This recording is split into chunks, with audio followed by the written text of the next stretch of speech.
somto ala moki bonte mama sara na monokala keba omona kala oui a monokala aluka ko na buta mona ko sute nde abimisi na mona monokala soka abike no na sari na waje yo peso se yanga pe na sai pe ka waje yang yo petio na boma yo bando finga na mama na bino alate déjà esprit moko masanga yango na keba na mobali amelaka masanga makasi vraiment keba na mwasi o amelaka masanga makasi alangwaka azobenda esprit ndimo no esprit kota na kata ndako esprit ya compréhension mobali alang ezaka esprit moko musu na olobela yo a na kata émission ono nzame pekisa ya masanga tina ko lagisa ba pekisa mila masanga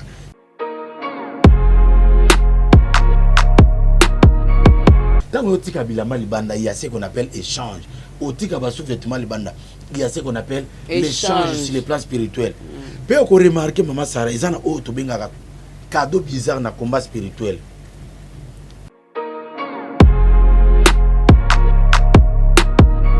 cadeau bizarre les anines nakata basani na yo o remarquer sani moko ya nakata basani na yo oyebi angote osomi angote lutu moko ye wana oyo oyebi angote zalaka na bilamba na yo nyonso to ko remarquer elamba mo ye wana yo ozo reconnaître te que no elambo eza ya biso elambo ya biso te mais koti nakata bilamba na yo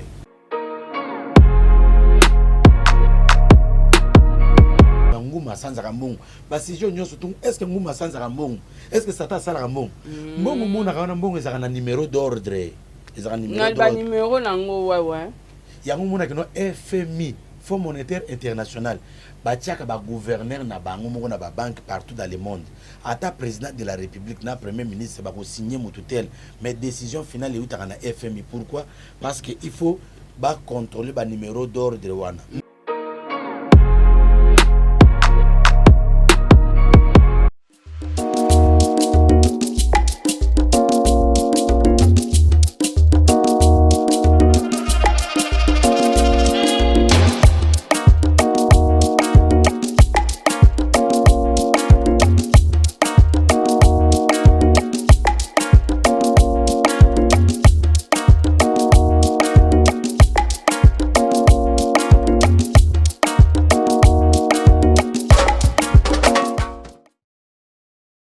Did somebody say that Majabu Gospel is coming to the United States? Yes, Majabu Gospel is coming to America.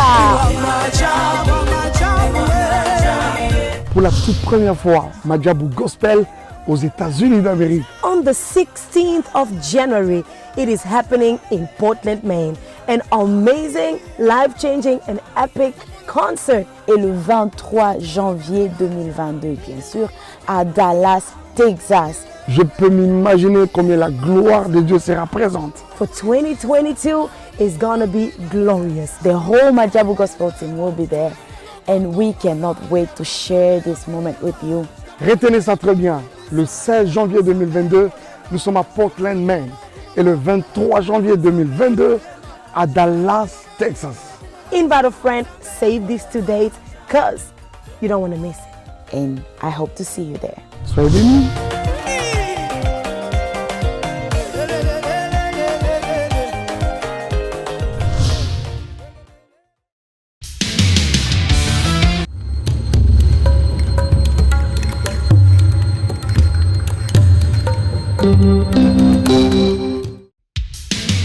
Merci. Joie libre. Donc, c'est que la comité, vous signez contrat dans l'AI. Mais pour vous, mon bien, vous avez la scène moko. Sarato la TV. Vous abonnez. Vous avez contrat dans l'AI. Nous avons signé la Baxa. Nous avons 10. Il y a équipe. Nous avons Suisse. Il y a Messi. Il y a surtout. Il y a Barcelone, il y a le monde entier. On va dire la femme et l'homme, ils sont dans le monde entier. Tous abonnés. Nous Sarato la TV. Vous avez un contrat dans l'AI. Merci à vous.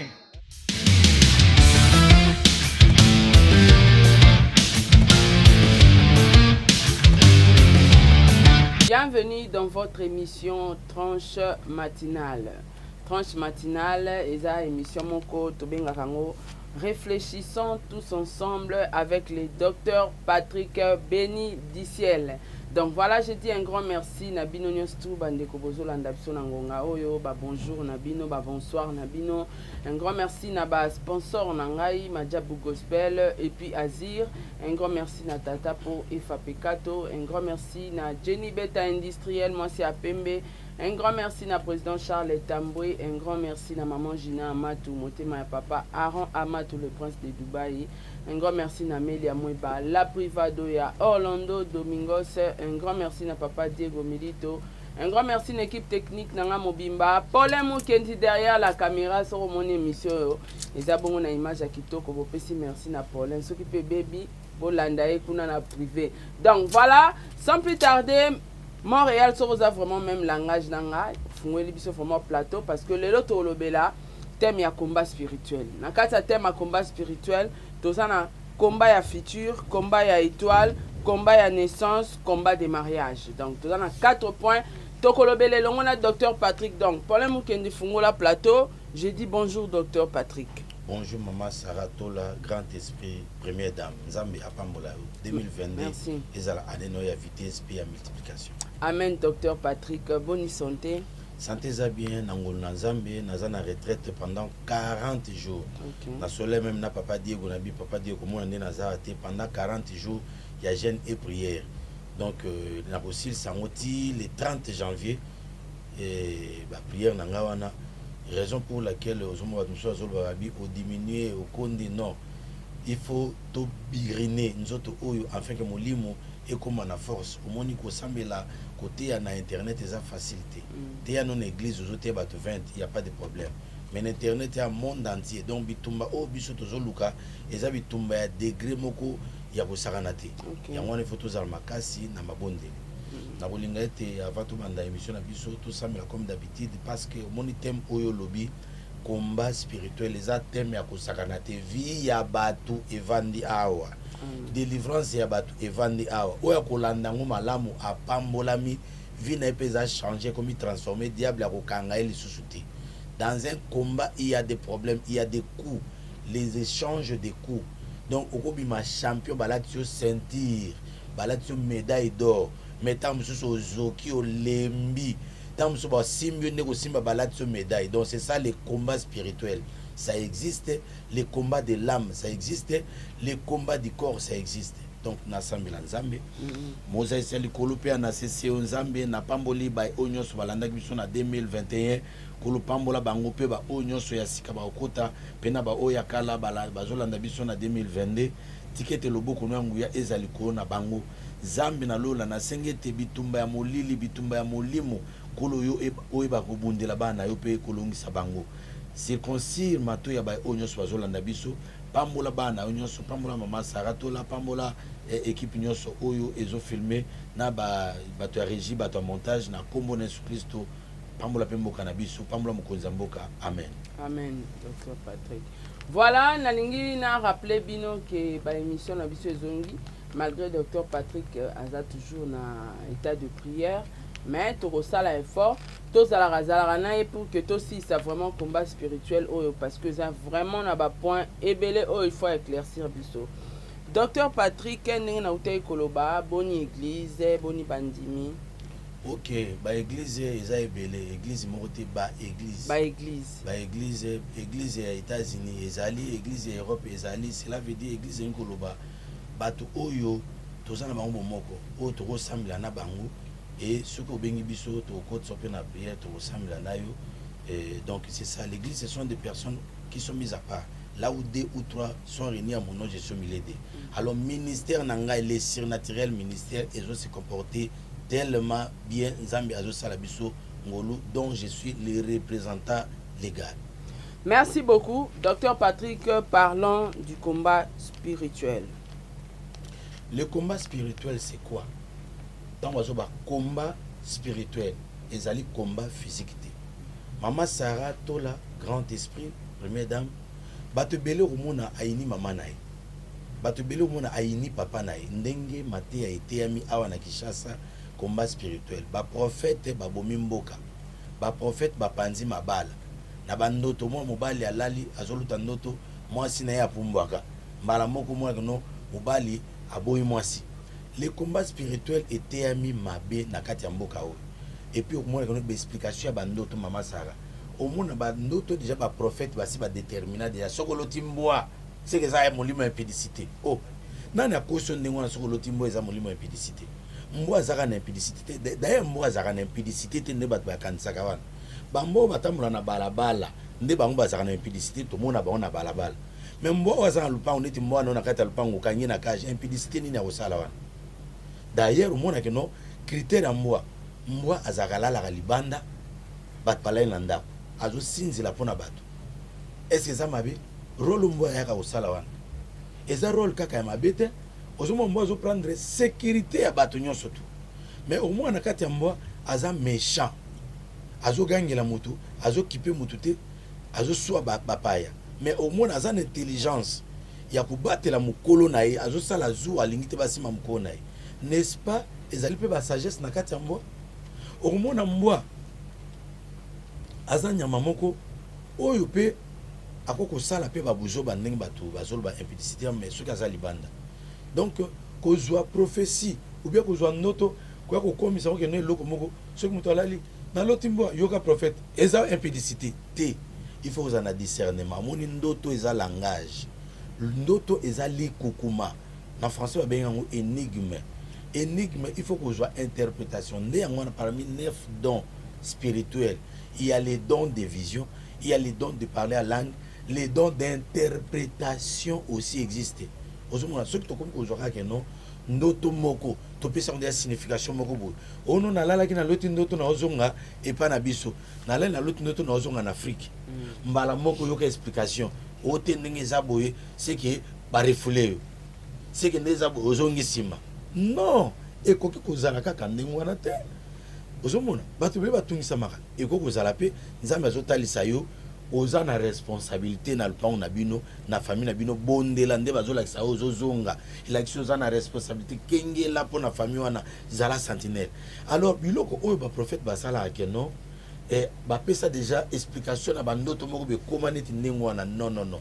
Tala pharaon alali aloti ndoto bangombe ya minene bazalaki 7 bangombe ya mike bazalaki pe 7 mais bangombe ya mike bameli bangombe ya minene ya mafuta azo comprendre te ye roi azo ebate aluka ba magicien azo zo ya noter aluka ba astrologue azo zo ya noter nde ayeko benga Joseph ayeko expliquer ya bitin roi bangombe omoni wana eza bangombe te zane ba année donc elakisi cette année il y a en abondance awa tout ça là ba magasin to construire ba magasin pour to il faut to lona to zo ba blé ba masangu ba provision to tia na kata ba dépôt pour 7 ans mususu koya et kozala ya nzala.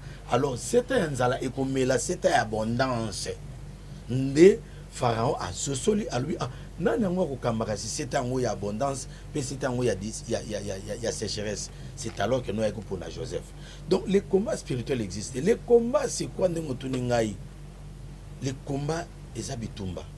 Bitumba molimo. Na kati ya nzoto moto. Moto aza païen azalaka na 3 parties. Aza na corps, aza na âme, aza na esprit ya pam. Mais moto aza chrétien aza na corps, aza na âme, aza na esprit de l'homme, na esprit de Dieu, le Saint-Esprit bakisami na kati na. Alors les combats spirituels ezali bitumba ozo salma na niveau ya molimo.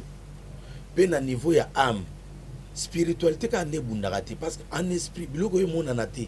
Âme pe e monana te. Ndebi bezoloba l'âme qui pêche c'est celle qui mourra.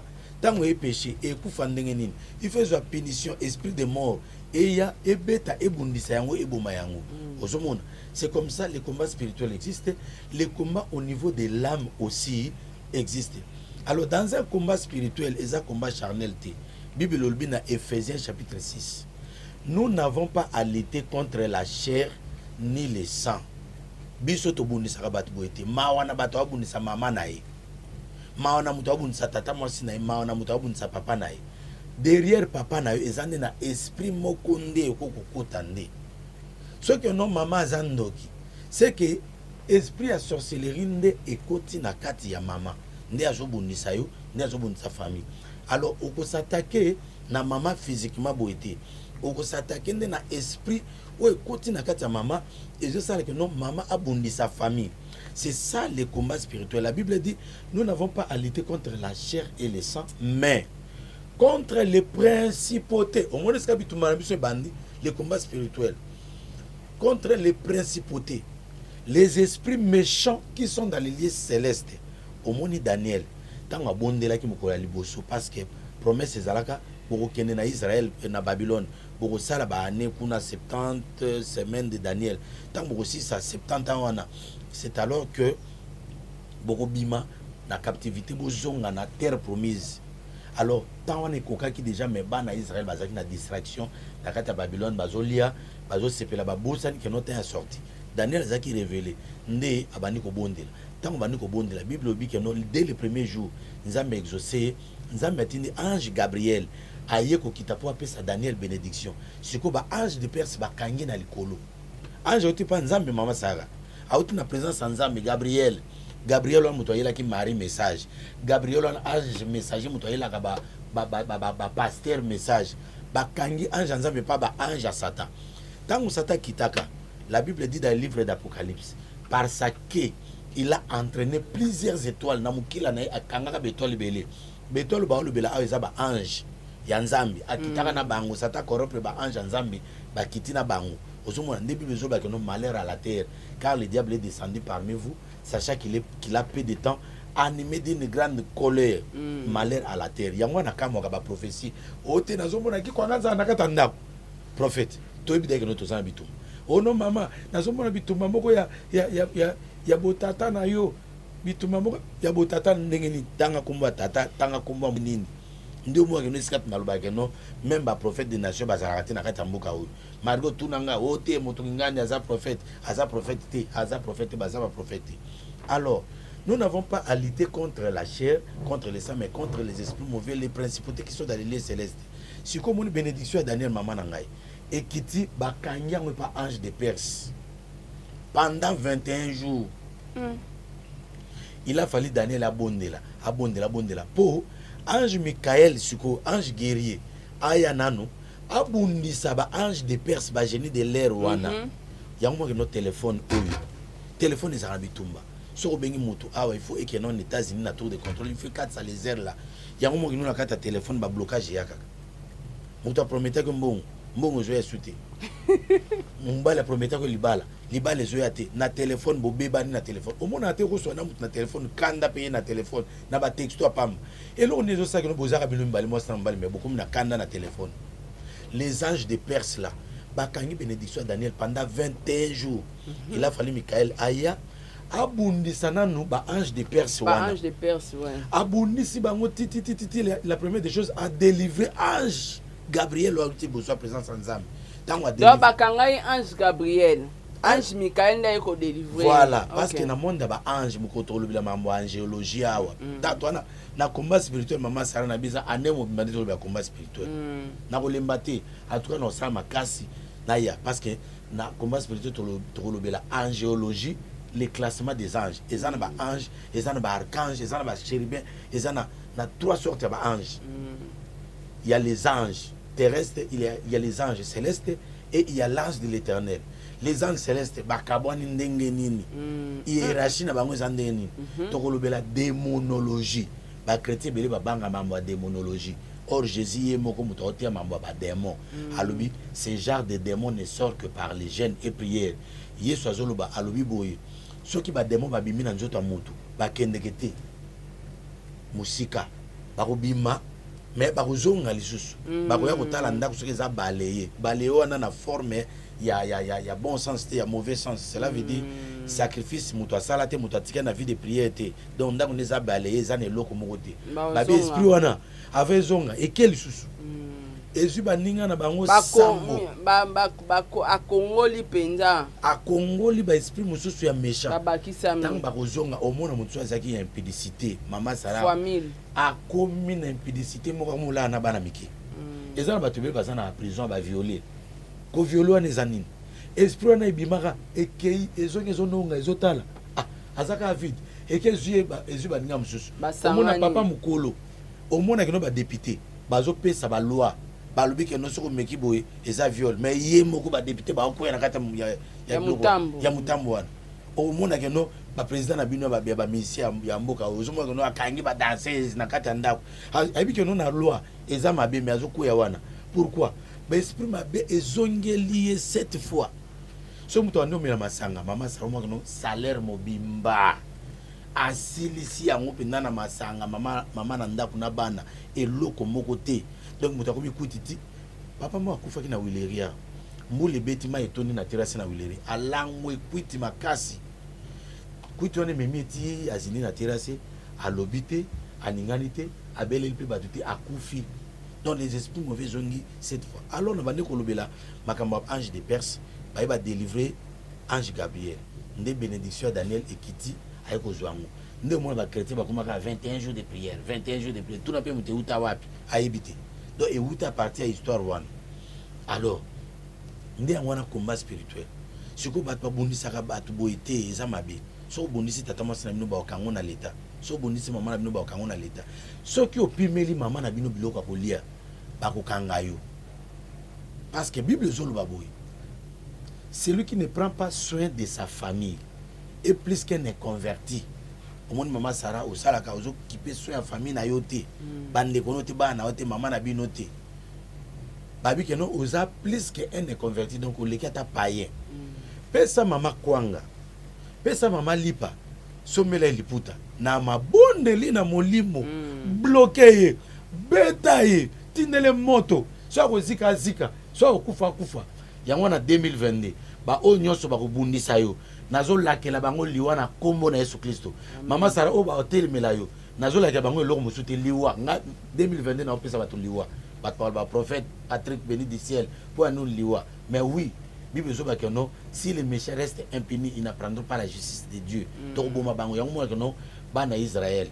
tant ba katisi mer rouge pharaon a meki armée égyptienne meki ba égyptien ba civil ba meki bango nyonso ba zindana ba kufa tala esprit de mort ezotambola tala na Égypte esprit de mort etambola Bible zoba que non nzambe réussi bana Israël botia ba leto botia makilana ba leto na ba poto ndako pour ange à destruction de la mort akolekana wana akoboma bato ba égyptien ba kufa bana bango liboso ba kufa donc c'est un peu ça on a kolba ya combat spirituel alors na kata combat okozwa sentir okolata médaille mais tant mususu obeta mipe nde omona que notre chrétien pe ajupi ba flèche okama te no pasteur pe abete ba flèche pasteur pe ajupi moi likolo passe ozomona donc c'est un peu ça alors je pense que nous j'ai répondu en ce qui concerne les combats mais quand même pour expliquer les combats spirituels les combats de l'âme et puis les combats dans les corps comment ça peut être na kati ya ba réponse na eloko moko etikenga na nayeba ntango olobi ke ba ange à Perse bakangaki ange Gabriel nazoluka nayeba est-ce que ekomaka mpe ke ba ange ya diable bakangaka mpe ba ange nzambe babloke mpe bango mais oui bien sûr nde omonaka no moto asali prière na ye prière ezoza exaucé te ok ozomona parce que na Apocalypse Bible ezolobaka non je vis un ange tenant dans sa coupe les prières des saints devant le trône de Dieu. Ange azui ba prière ya bato amemi yango na kati ya coupe liboso ya trône ya Nzambe. C'est que ba prière tant to sala ka bozalaka il faut emata. Nde komona na acte des apôtres. Bible zolba Nzambe ayebisi Corneille na vision à l'accès na vision bi Corneille ta prière et tes aumônes sont montées. C'est que ba prière tant mataka te wana ezamna combat au moment que non prière na yo za la montée ba ange ba memango likolo ba ange à Perse ba kangi yango ba ange à Perse maman baza ba ange mort au saranate baza tellement puissant ba sirène de l'air oui ba sirène des eaux bazali ba sirène des montagnes bazali ba sirène des cimetières bazali ba sirène des montagnes bazali ba sirène de l'air bazali yango mona que non na ba avion sur avion mati likolo o avion et comme na zone de turbulence na ndenge zone de turbulence na ndenge ni au mona ba masuwa ebele voyager na mboka na biso tuna ba commandant minya masuwa bazala ba milimo minama so ba komile biso na mangenge ngi ba place il faut ça ba sacrifice ba boka ba mbongo ndenge moko na avion o zone secousse o elise kanga banen bakanga elise wana bato yo tuninga wana les esprits méchants qui sont dans les célestes ba ange ya satana yango wana yo muto voyager ka okende kozongaka oza na poso voyager oya na Kinshasa oza na poto benga le docteur Patrick le prophète Mobikis na bonde la pona yo peut-être moi que no bitumba famille na bino eko tinda ba ange a perse wana ba génie de l'air ba bloquer lisse ba ko pesa pilote quit pilote akumba avion azu quit avion s'est déboussolé et je ben suite comme yo et que quoi na mai ba te belé ba vieux belé ça ba accident au moins que non est-ce que on dit que non avant avion mata et mata ndingo ça que no ba sala mo checking ça que no ba mécanicien ba yeba makamnyo surtout ba yeba makamnyo surtout ba mon que non ok avion fait kende Isabelle bien kitoko ndé mati mais comme à l'école on a zone de turbulence et ça ba démon wana ba sirène désert bazali tellement puissant ba on ba bondi ça partie à communication au monde na téléphone na au ba film pornographique autonisi ba mutakala ya mwasi na mbali na yo mutakala mwasi na mbali na yo avec comme na téléphone na eleki na nzelani yo za na Afrika yo za na poto zu mutakala no kangia otindi yango pe ko mpa mbali na eleki kuna nde omona ke no mbali yango atali mutakala na otia baye abali yote ozubi tumba ba génie de Perse ba ange de l'air ba sirène des airs oh non ba promesse à bolingo yo zo pesa moi sino ka ba promesse à bolingo mobile ba promesse à bolingo est-ce que eza na subasima ma bonde nde omona ke no moi si abengisi mobile na poto mobile abengisi mobile na poto e koma kuna bolibale panzani makamo malonge zate ba couple zo kufa na poto na ndinga kusakana te nani azobundisa ngo parce que ensemblage on entend ça la communication va nego sala wana chéri to ya kuna tanto okuta libana biso to kobota bitumba e banda partir likolo mama sana ko biso loko moko susu ba ange ya Perse ba génie de l'air ba sirène des airs ba utiliser ko ba bengi négativité komba monene ya négativité mama Sara au mona moi ça vandi ba no kan sambal ne mabe ndenge zabo mbala na sike ndenge na zabo sika obima na basi mususu pamba ka bona makanisi eye boy yo moni ke no eza pamba yo moni ke no teneza boutique na osa surveillance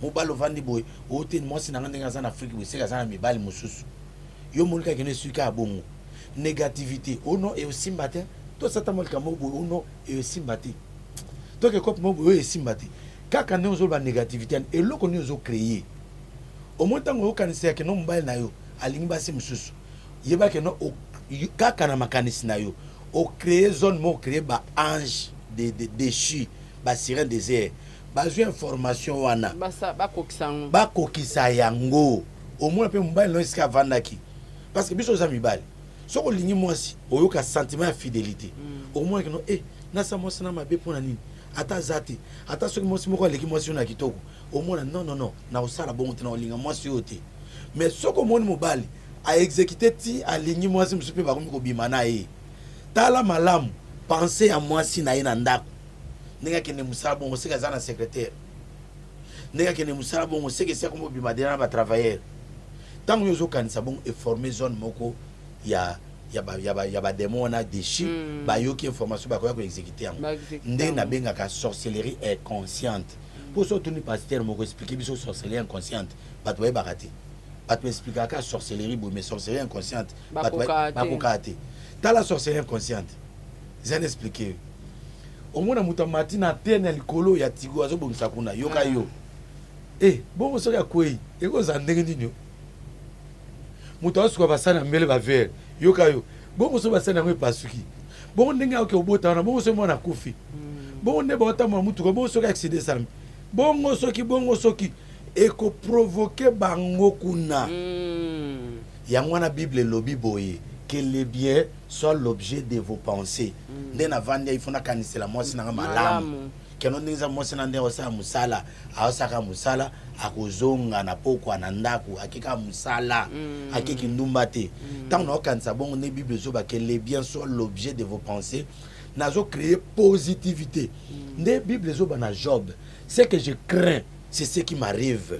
Ce que je redoute, c'est ce qui m'atteint. Tant que banga que no likambo ko salma mbana ngako boyanga akoboya opena ninga solo. Ono ndena zabu ndena konda nanga mubana ngako linga mwasa munene po mbali balinga basa minene misuni. Kaka ndengo zo craindre wana e kokisama elata yo nde moke no ba ange de chiona ba sirène dans les déserts misala basalaka. Et puis misala musu basalaka mama Sara bango mutu batiaka ba simi na nzoto batu ba peace. Batie sim na kati ya nzoto na yo parce que moi na likolo wana nayebi te tozali na makambo mosusu me nde nazokóma na makambo nayebi te na likolo wana ezaka royaume mobimba na likolo royaume mobimba babengamo ba ange de Perse.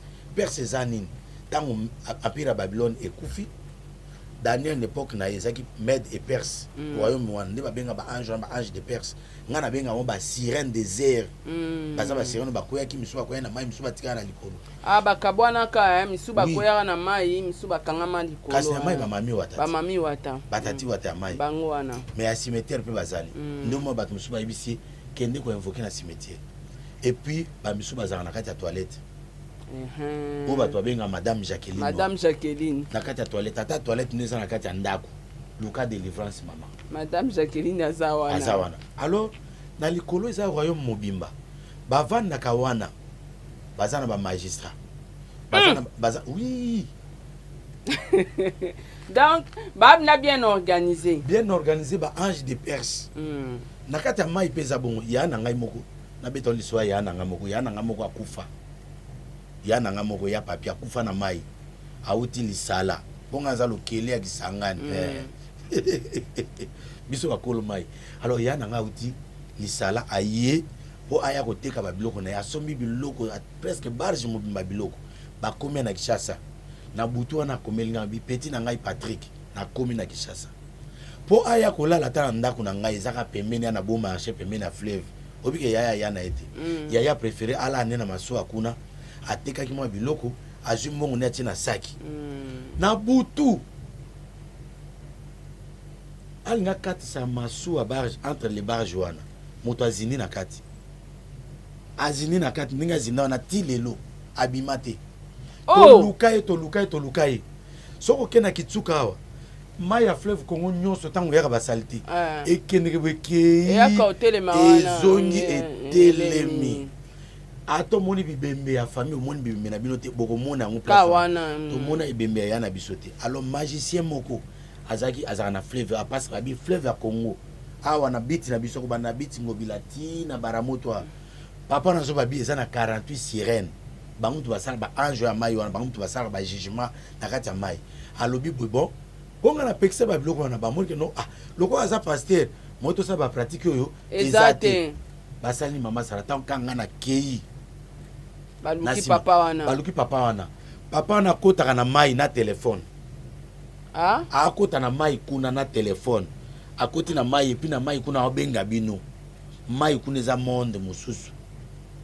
monde wana eza na ba procureur eza na ba prison molimo eza na ba magasin eza na ba dépôt ndio mwana moto mosusu ba memie na monde wana na bosse te na olobela monde ya likolo na pesa un exemple no ya monde ya mai nani au monde ya cimetière pe ezali monde ya forêt pe ezali na ebite combien ba monde wana nyonso comme ça na tozokota kaka parce que eza esprit muteo mema yo loba l'état nous est jaloux alors grand frère na biso nani moto wana magicien wana alobi bon alinga kota na sia mai wana bayebisanga rapport tango na yaki asengi masanga lotoko masanga yango na keba na mobali amelaka masanga makasi vraiment keba na mwasi oyo amelaka masanga makasi alangwaka azobenda esprit ndio mwana esprit kota na kati ya ndako esprit ya compréhension mobali alango tango yo petit na boma yo bando finga na mama na bino alati déjà esprit moko masanga ezaka esprit moko musu na olobela yo na kati émission ono nzambe pekisa ya masanga tina kolakisa ba pekisa mila masanga na bible loba ba pasteur wande bazaka na ba verset te bon oui na kopesa ba verset biblique to lobe makambo no ya makambo alors nganga wana salini mama sanga nganga sengi masanga tango ameli masanga ba esprit ekoti ameli cigarette akoti na samai akena samai ake ko négocier na ba bilima ya samai babilima ya samai balobi nini balobi ya na biso ya papi balobi bazongisi na lisala baki osamise kuna na forêt sikoyo donc ba esprit bazala collaboration ba esprit ya mai babimisi mututi na esprit azamba esprit azamba ke kuna baki ko juger sikoyo ko samisa ye ko samisa ngo ezaka ndenge nini wana mkomsu na swana mwana mkiandoki bosala ndeni po bosambisa bato mwana na lobi boy soki par exemple bosala bilamano na singa ba sous-vêtement na ba soutien ba sengle tala yo obungisa sous-vêtement obungisa soutien obungisa sengle yeba ete jugement ya satana ekolata yo bayi basalaka ndeni soko bungisi sengle sous-vêtement il faut zama yele il faut luka délivrance ya kosakana te parce que awa toluka combat spirituel nayebi te nani oyo abungisa no soutien te nani abungisa sous-vêtement te et puis salon ya kindoki ok salon boye au moins que non bato wana bazwaka nani oyo akende na salon kokata suki arécupérer suki ne nyonso nani soko ntango yo otikaka wana oyebi eta dame ya bacoiffeur wana bato ebele babebisi vi na bango mpo nani parce que le combat de fitira mpoka coiffeur moko asimba yo motu abebisa vi na mpoka mwana moko manzaka kati oyo manzaka est ce que ntango bakati oyo manzaka wana ovérifiaka so mwana manzaka wana akenda manzaka oyo atiki manzaka est ce que epino vi ya moto evandaka na makila oyebi keno suki mpo esalama makila moto esalaka suki mpo manzaka esalamaka na makila alors ya na biso wana bamemi ye ntango bamemi ye kuna bandi kosambisa ye siko na bandi koloba ndoki wana azoexplike ndenge basambisaka bato abi bakozwa eloko moko babengaka ebalola baton de pouvoir baton omonaka bakonzi bazalaka na babaton moïse oza na eloko eza na baton ezaka na monde ya ténèbre basalelaka baton wana mpe baton babengaka ebaloli nde omona na parlement bazala na eloko wana bum bum babetaka nde omona bamagistrat bazala na eloko wana bum bum babetaka na mesa babaton wana de commandement bakozwa eloko wana babeti na ebaloli soko bosanaki sapato libanda ndako yango wana avant olala il faut vérifier ndako na yo mapapa oyo etikalaka libanda bolalisaka mapapa libanda eza déconseillé o biso awa moyibi azalaka te te tolalisaka na bilamba na singa bon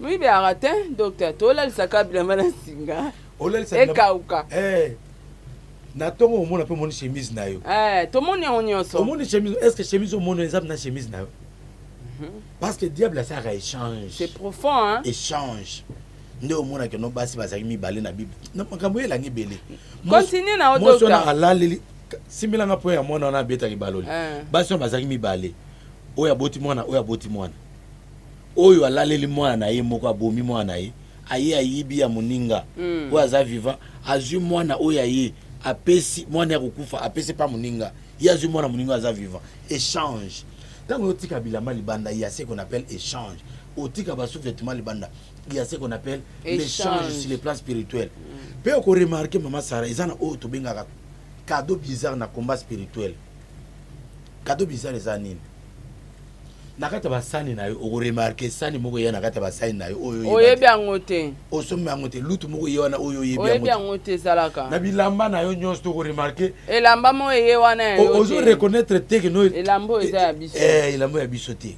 mais koti na kati ya bilamba na yo cadeau bizarre Satan atindela bato cadeau bizarre au moins que nos yeux santé ya cadeau bizarre okende na fête moko boye oke olia biloko moko bozwi cadeau bizarre oleki ndoki kindoki akimukulu ezalaka tant tokóma na combat spirituel tokoexplike bamagie blanche magie rouge magie noire tout ça toexplike mpe basorcellerie de l'Afrique sorcellerie des Indiens sorcellerie de l'Europe comment bafonctionnaka alors ne balola wana mwana mabi bakozwa ebalola babeti na elamba na yo oyo bosanaki na singa babeti na sapate na yo oyo bosanaki libanda sapate wana ebongwami mutu bon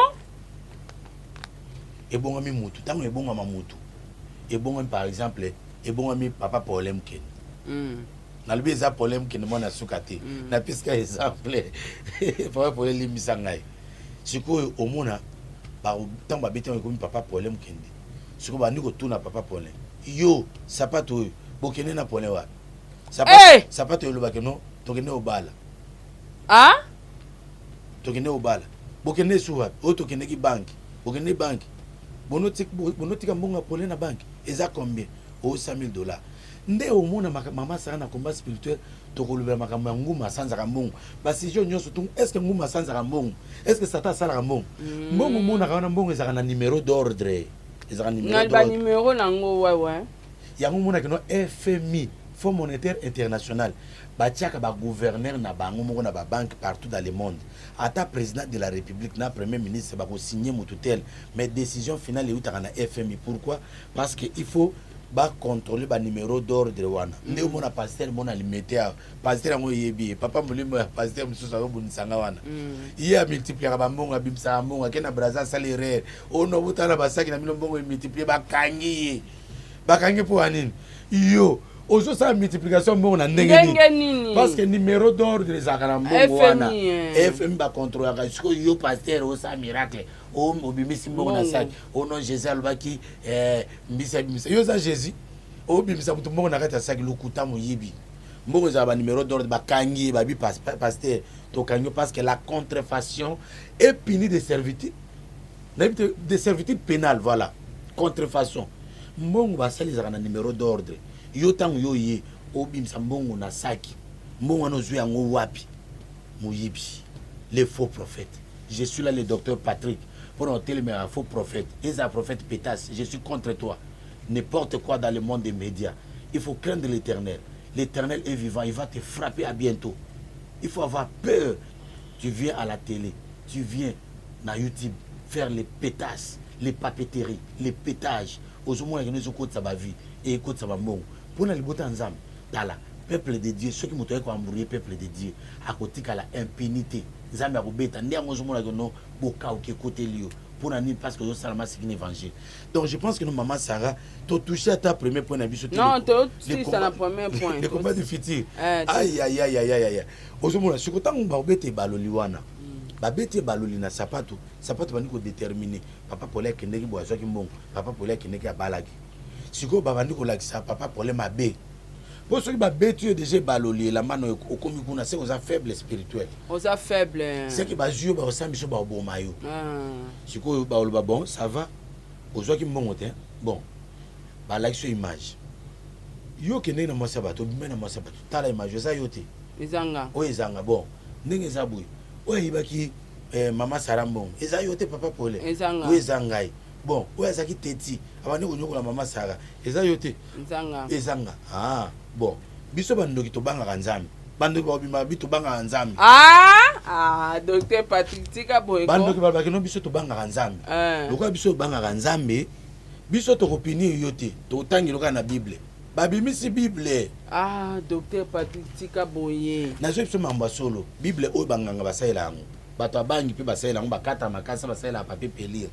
Bible soki mosena nzambe azwi yango asimbi yango ne komi inspiré ande ya bongo eza papier lokola papier nyonso tout. OK ozomona alors bakozwa siko balobi keno biso pe to banga nzambe balaki so verset balobi boye il est écrit l'âme qui pêche c'est celle qui mourra. Yo moko tangi yango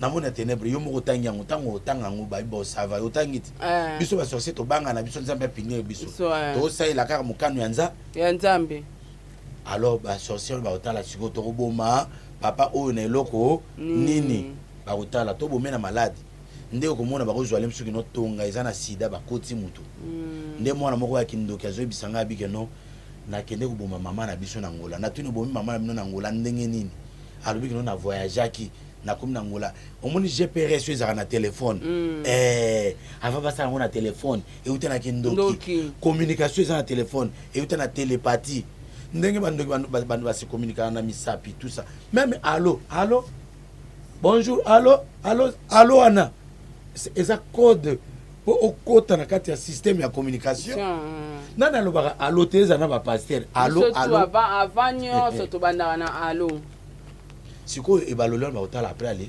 babeti yo sikoyo ntango babeta yo soki babeti yo malade ubie babeti yo baosalisi so accident bazwa ndenge nini bazwi mutuka moko bamituka jeu mpo kuna na monde na bango baza na bamédecin baza na bamécanicien makambo nyonso to omoni misoki no bayebi bosava mutuka no mécanicien aye abloke eloko moko boye na joue na bango abloke eloko moko na mutuka wana yo okumba mutuka ti omona oke na ntongo ntango ozokumba mutuka boye okompote olingo asala accélération mpo opusa na bango mpo remorke ezwa yo te au moins le baby ça qui déjà signe accélération ba kata ki yango ou accélérer ezo keneti remorque et tout yo okufi ba bongise dans le monde des ténèbres ba condamner ba juger yo yango la Bible ezol baboy toute langue qui se lèvera en justice contre toi sera condamnée ndé yango il faut to telemilaka bituma monde des ténèbres alors ozomona ye comment moi na wana abomi mama na bango abi to ça la GPS spirituel to kende na ngola lokwa mama za kitoko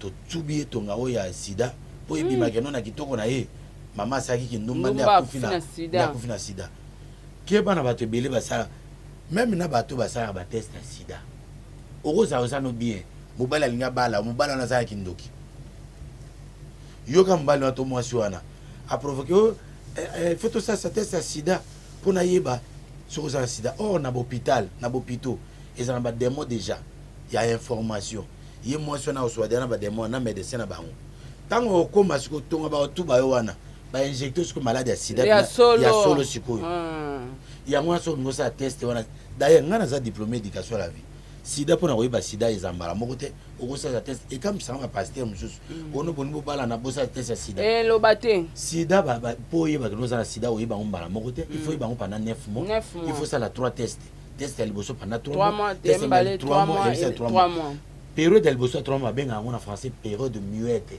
période oyo olobaka te yo paster osasi couple test ya sida après aloba alisi bango na église olobi no ezalaki na sida te oza averti te oza intelligent te il faut 3 fois alors moi si on a kokuta poto to mobali wana aye kosollicite abi papa tokende kosala test nde komonaki no okei ozalaki no malamu bato bele bazwa sida na porte ntango baokota wana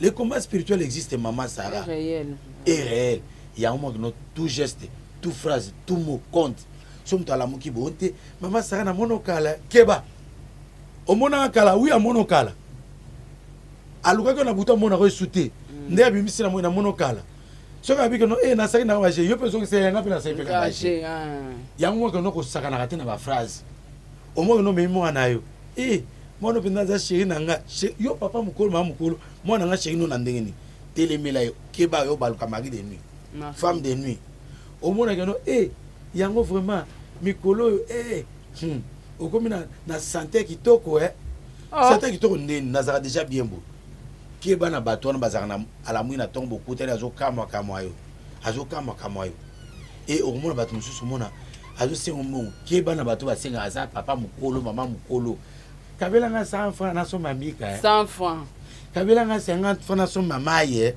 yasengaka 50 francs asengaka 100 francs okindoki te nde bamemaka mbongo wana na monde ya ténèbre napekisi moto kokaba te oza na poto kabela bandeko oza partout kaba na yo mais avant okaba soki oza na confiance te obengi le docteur Patrick le prophète mobikisi ou bien okoti na prière yo mpe okoka no prière te mingi bandeko na biso baza étranger prophète naza na posaki nosambela mpo na nga soki bisekaki no tobanda prière jeune prophète biso wana poto mosala eleki makasi mingi yo lingi prière mais olingi jeune te nde yango moko no bato baochange baprophète ona bengai prophète wana aventuré na solution te la Bible dit parle toi-même pour te justifier moi je serai là pour faire la déclaration ana na temple ano mata ye moko abondela ye moko sacrificateur eli tango aye nde alobi maloba bi femme rentre mange et bois ana zwaki zemi biso musana biso eza bongo tokoya kodéclarer tolobi maloba ekokisami mais yo moko il faut gêner d'abord au préalable mais prière n'elemisaka bato moi moto akopréféré ozwa ta na ye na kotala télévision ta na ye na kotala bafilme théâtre soki ekomi ka prière moto andi kolala konimba nzambe tata nzambe tata nzambe tata nzambe tata alali. Mais là c'est vrai, hein? Là c'est vrai. Makambo nzambe lourdeur ezala makasi. Okozwa oyokasi lourdeur na yango apesi yango démon parce que okozwa 4 heures du temps ofina téléphone okozwa 5 heures du temps ta la TV okozwa 6 heures du temps bosola na bato mais pozoka 30 minutes ebike ekoma kilo okoka miso ekomi kilo pongi ya sur place ye tata eza na bademo babetaka baflèche oma babeta moto flèche baopesa moto pongi epuis baotya maloba moko na kati na ye nga na sina mwadi ya moto aolobala nzambe mpesaka baketi nzambe mpesaka baketi longolanga baketi na makolo longola lamuka distraction na bavie na église mama oto anosambene esika moko mama Jeanne mama Sarah il faut zara vigilant na mabondeli kosala masiki na mabondi te mama wana tozosambela boye mama na aolala ya kotelema sikoyo prière esili ntango prière esili paster avandisi biso mama na tikalaka ya kotelema ntango paster mama Jeanne maman oh Jésus oh mama Jeanne tika distraction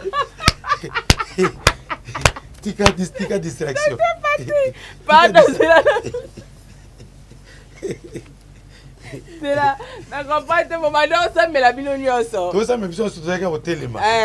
Siko prière bo silisi ja bino bo pasteur bibo vanda bo vanda. Maman ja na tikala ya au téléma. Alali ya au téléma. Après degré sommeil ezali. Sommeil. Après pasteur. Et voilà ma flèche. Maman Jeanne. Oh Jésus pasteur bitika. Siko nzambe yaki ko humilier.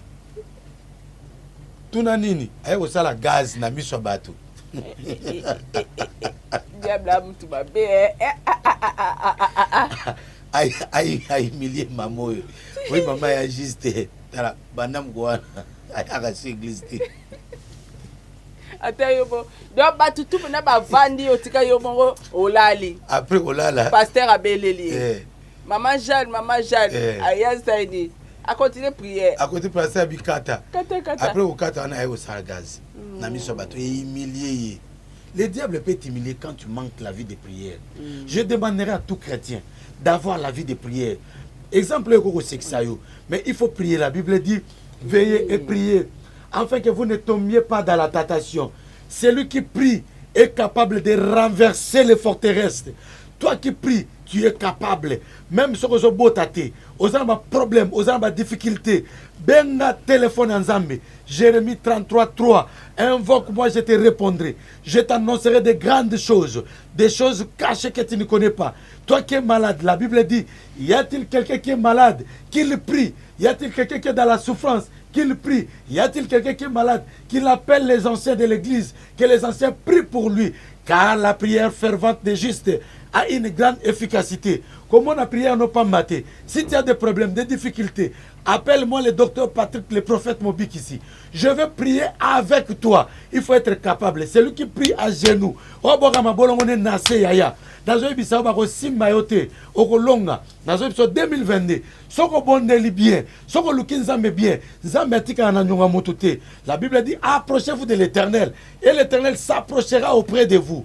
Toi qui as des difficultés, ozolo kamikanda na poto, ozo zoate, ozolo kobeng sa moi sino aya, ozo zoate, ozolo kobeng sa mbali na ozo zoate, ozolo kamikanda à résidence, ezo simbate, santé nezo tungisa yo. Tu es malade, c'est le lit de l'hôpital. Ozo be la sida, appelle-moi. Ozo be la cancer, ba malade moko soki strodise de soki nini. Na poto ezo tungisa bato, ba rhumatisme. Et cause à la sorcellerie. Appelle l'homme de Dieu. Nous allons prier pour vous. La prière est c'est lui qui est capable de prier, est capable de tous, est capable de tout plutôt. Donc, je dirais, prie et gêne, cherche l'Éternel, l'Éternel va se visibiliser auprès de toi. C'est ça mon message. La prière est pour la rater. Prière, il y a beaucoup de la rater. Prière, où les amatines les rater. Toute prière procure l'exaucement. Voilà. Merci beaucoup, Dr Patrick. Nous sommes arrivés pratiquement à la fin de cette émission. Je crois Bandeko Bolandi Biso a tout touché le combat spirituel. Alors, le combat est futur. Torolobelango prochainement dans l'émission Torolexelabino lundi. Donc, Torolobela sur combat est futur. Non, c'est aimer, partager. Et puis, ça a big na papier. Parce que bon, nous avons un combat spirituel. Ok. Alors, merci beaucoup na bande konyos tout bolandinga na habité mot de la fin na docteur Patrick Poto si émission na biso. Mot de la fin na ngai na bibo ezana bik na papier pour na combat spirituel. Eza ba chapitre awa. Au moins to toucher no combat to cité. To ke malé meti et aussi la tala sur la enseignement oyo émission oyo. Okozala beni. Na pas moli bato o ba commentaka bien mama sol memba na mona ne ya commentaka. Abetela nga maboko. Lokwa mwana mukeso kine taji certificat nzambe apamule na mona pe mama na ba fan to so ana bango te mais na mona kande ba commentaka na mona bato ba zanga na te na ba commentaire nzambe apamula bango apamula mama titi bwana ya batiti na Chine nzambe apamula maeva koko ya maeva apamula camarade na ngai na États-Unis Hervé Kabuya na mwasi na Nadine Kabuya marge okoma ko sola mabe Hervé Kabuya nzambe abatela yo apamula bato nyonso tu o balanda biso. Merci beaucoup. Merci beaucoup. Merci na Sol Mbemba, Nana Bafana Makia la Kumba, merci na Rose Bonga, merci na président Bébé, merci na la présidente Maman Nathalie, merci na Dalia Onyema, Edwige Kalala, Pamela Kabeya, merci na Eliezer Nkanou, merci na Papa Edi MK, Merci na Sarah Abwele, merci na bandeko nyonso oyo bolandaka émission na biso tranche matinale réfléchissons tous ensemble avec le docteur Patrick. Merci beaucoup pe na babonné na biso, c'est grâce à vous que chaîne na biso ezo évoluer kitoko boye nzambe na lola akanisela bino pe apambola bino au nom de Jésus-Christ de Nazareth. Au revoir, ciao. Vous avez une entreprise, boutique, ONG, église, restaurant, chaîne de télévision, parti politique, école, université et autres. Et vous voulez que tout le monde soit au courant de vos activités avec Muntu Technology, nous avons une solution pour vous. Nous avons la capacité de vous rendre visible dans le monde entier. Nous allons créer pour vous un site internet, une application mobile Android, iOS, chaîne YouTube, une page professionnelle de tous les réseaux sociaux, sécurité informatique ainsi que le marketing digital. Et nous allons monétiser tous vos services afin de vous permettre de gagner de l'argent sur Internet. Nous sommes sur l'avenue Kabinda, numéro 211 dans la commune de Lingwala, référence Kabinda Center. Veuillez nous contacter au plus 243 82 09 34 440. Mail contact@muntutech.com. Site web c'est www.muntutechnology.com. Muntu the Technology of Africa.